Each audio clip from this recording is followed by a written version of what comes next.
할렐루야. 오늘은 레위기 13장 말씀 함께 은혜를 나누겠습니다. 오늘은 문둥병, 나병에 대한 규례입니다. 문둥병이 어떤 병일까요? 살이 썩어서 문드러지고 살점이 떨어져 나가고, 그리고 그것을 본인도 느끼지 못하는 사이에 일어나는 그런 일들일 수 있다는 것이죠. 근데 오늘 말씀해 보면 그 문둥병을 제사장에게 가서 보이라 라고 말합니다. 이것은 가족과 격리되어야 하고 떨어져야 하는 병이기 때문에 제사장이 굉장히 신중하게 생각해야 되는 그런 병이죠. 저는 이것을 보면서 영적인 의미를 우리에게 부여하시기 위해서 하나님께서 그렇게 하신 게 아닐까라는 생각이 들었습니다. 제사장은 하나님과 백성들과의 제사를 주관하는 사람이고 영적인 일을 관리하는 사람입니다. 그런 사람이 문둥병을 판단해야 됩니다. 자, 여러분, 이것이 무슨 일일까요? 무슨 의미일까요? 문둥병, 내 살점이 썩어져 가는 것, 그리고 떨어져 나가는 것, 그것도 의식하지 못하고 살아갈 때도 있는 그런 병이고 격리돼야 하는 병입니다.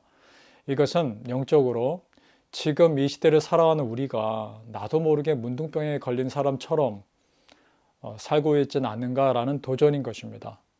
내가 죄악 가운데 내 영이 썩어가고 있고 죽어가고 있는데 그것을 모른 채 살아가고 있지는 않은가. 그 부분에 대해서 우리에게 지금 도전하고 있는 것이죠. 그래서 문둥병은 이스라엘 친 밖에서 살아야 하고 가족들뿐만 아니라 사람들과 격리돼서 살아야 했습니다. 이것은 피를 흘리는 병도 마찬가지죠. 물론 우리가 지난 시간에 보았던 출산으로 인해서 피를 흘리는 것은 그런 예외입니다. 그것은 분리될 필요가 없었습니다. 그것은 하나님의 창조의 원리, 자손 번성에 대한 원리 가운데 하나였으니까요. 그건 예외지만 다른 병으로 인한 피를 흘림, 또 이런 문둥병, 이것들은 집 밖에 구별되어 그들이 서로 외롭게 따로 외롭게 살아야 했던 것입니다. 그래서 신약시대 보면 12년 동안 혈루병을 앓던 여인이 예수님의 옷자락 만지면 내가 낫겠다라는 마음으로 사람들 틈으로 옵니다. 그것부터 사실은 놀라운 일입니다. 그 여인은 그렇게 오면 안 되는 거였습니다. 사람들 틈에 오면 안 되는데 그래도 예수님 때문에 내가 낫겠다라는 마음으로 옷자락 만진 것이죠.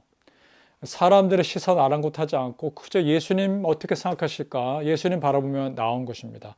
그런 그 여인의 믿음을 보고 예수님이 칭찬하시죠. 마가복음 5장 34절 보면 이렇게 되어 있습니다. 예수께서 이르시되 딸아 내 믿음이 너를 구원하였으니 평안히 가라 네 병에서 놓여 건강할지어다 라고 되어 있습니다. 예수님은 지금 이 여인의 믿음을 평가하고 있는 겁니다. 그 사람 평가가 중요한 게 아니라 예수님의 평가를 바라보며 온 그 여인, 그것을 보고 칭찬하고 계신 것이죠. 격리되어야 했음에도 불구하고 용기를 내서 온 겁니다. 문둥병이나 이런 혈루병이나 이런 것들이 얼마나 끔찍합니까? 자기가 병에 걸려서 괴로움 가운데 있는 것도 힘든데 사람들과 분리돼서 살아야 하는 외로움은 더 힘든 것입니다. 민수기 5장 2절과 3절을 보면 이렇게 되어 있습니다. 이스라엘 자손 중에 명령하여 모든 나병 환자와 유출증이 있는 자와 주검으로 부정하게 된 자를 다 진영 밖으로 내보내되 라고 되어 있습니다. 남녀를 막론하고 다 진영 밖으로 내보내어 그들이 진영을 더럽히게 하지 말라. 내가 그 진영 가운데 거하느니라 하시매 라고 되어 있습니다. 그러니까 이스라엘의 진 안에 거한다는 것과 진 밖에 거한다는 것은 축복 속에 거하느냐 저주 속에 거하느냐 그런 의미였던 것입니다. 얼마나 영적으로 중요한 의미가 있습니까? 그러니까 그 거절감, 상실감 그런 것들이 이 나병 환자나 유출증 환자들에게도 있었겠죠. 신약시대에 이런 것들을 단적으로 드러내는 사건이 있습니다. 그것은 바로 예수님의 십자가 사건입니다. 예수님의 십자가에서 죽어 가시면서 이렇게 말씀하시죠. 마태복음 27장 46절입니다. 우리가 다 너무나 잘 아는 말씀인데요. 제9시쯤에 예수께서 크게 소리질러 이르시되 엘리 엘리 라마 사박다니라고 하십니다. 이게 뜻은 나의 하나님 어찌하여 나를 버리셨나이까 이런 뜻입니다. 맞습니다. 이 순간만큼 예수님은 철저히 하나님께 버림받은 것입니다. 하나님과 완전히 단절되신 것이죠. 왜냐? 모든 인류의 죄를 짊어지고 그 십자가에서 죽으신 것이기 때문입니다. 죄와 거룩하신 하나님은 같이 있을 수가 없는 겁니다. 그래서 철저하게 분리되신 것이죠. 그런데 놀라운 일이 일어납니다.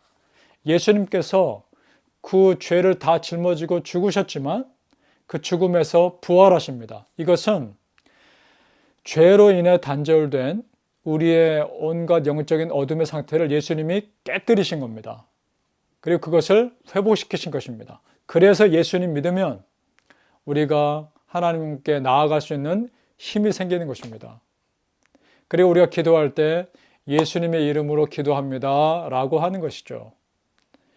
그러니까 예수님은 진 밖에서 영원히 저주받아야 할 우리가 하나님의 진 안으로 다시 돌아올 수 있도록 길을 여신 것입니다. 자, 여러분, 이 문둥병이나 이런 피부병이나 이런 유출병이나 이런 것들을 보면서 구약 속에 숨어 있는 하나님의 구원의 은혜를 보십니까? 그것이 신약에서 예수 그리스도에 의해서 완성되는 것입니다. 자, 오늘 13장 45절과 46절을 보면 나병 환자는 옷을 찢고 머리를 풀며 윗입술을 가리고 외치기를 부정하다 부정하다 할 것이요. 스스로 나는 부정하다 부정하다 외치는 겁니다. 왜냐? 사람들이 그걸 듣고서 그 사람에 가까이 하지 못하도록 하기 위해서입니다. 자신을 위해서가 아닙니다. 다른 사람이 자기로 인해 부정해지는 걸 막기 위해서입니다. 얼마나 마음이 슬픈 일이겠습니까? 또 하나 46절에 병 있는 날 동안은 늘 부정할 것이라 그가 부정한지 혼자 살되 진영 밖에서 살지니라. 혼자 살되 진영 밖에서 살지니라.